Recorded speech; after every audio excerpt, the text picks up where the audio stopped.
आपण जड़े गैस उपभोक्ता कि कौन आपण गैस बुकिंग कला परे भी निर्धारित समय रे मिलुनी सिलिंडर जदि हाँ तो ए सबु पछर गोलक धंदार उत्तर हेउछि दर वृद्धिरु रोजगार। गैस कंपनी अधिक मुनाफा कमाइबा पाई एभली चक्रांत करुछंती। ऑनलाइन रे गैस बुकिंग पेमेंट परे भी 10 दिन जाए सिलिंडर डेलीवरी देउनाहांती। आ जेबे दर बढ़ुछि तो तुरंत दर वृद्धिर कई घंटारे घरे पहुंची जाउछि गैस।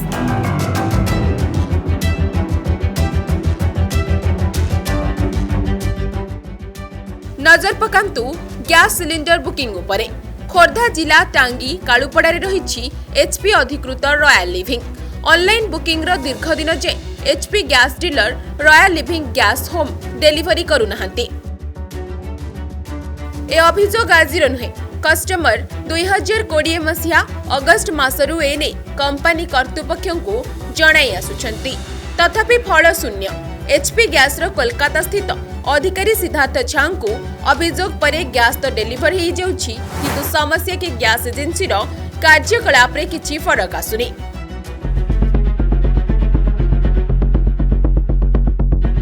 अभियोग अनुसार कस्टमर जनक ऑनलाइन रे मार्च 13 तारिख रे 926 टंका दे गैस बुकिंग करथिले अथच गैस दर 50 टंका बढ़िबा परे 22 तारिख रे सिलिंडर डेलीवरी करा जाइछि।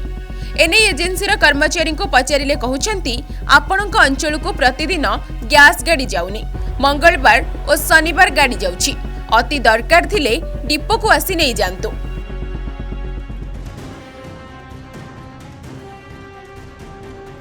तेबे एचपी गैस रो टांगी एजेंसी केवल एमिति करूनी, खोद राजधानी रु भी आसीछि समान अभियोग। भुवनेश्वर मधुसूदन नगर रे रहितबा smart city HP gas agency रो जने ग्राहक मार्च 14 तारिख रे ऑनलाइन रे टंका दे सिलिंडर बुक करिथिले। बुकिंग परे लेखा थिला 2 रु 3 दिन कार्य दिवस मध्य रे सिलिंडर मिलि जिवो। तांको मध्य दर बढ़िबा परे 22 तारिख रे गैस जोगाण होईछि। एचपी गैस एजेंसी रो एभली मनमानी विरोध रे ग्राहकंक असंतोष तेजिबारे लागिलानी।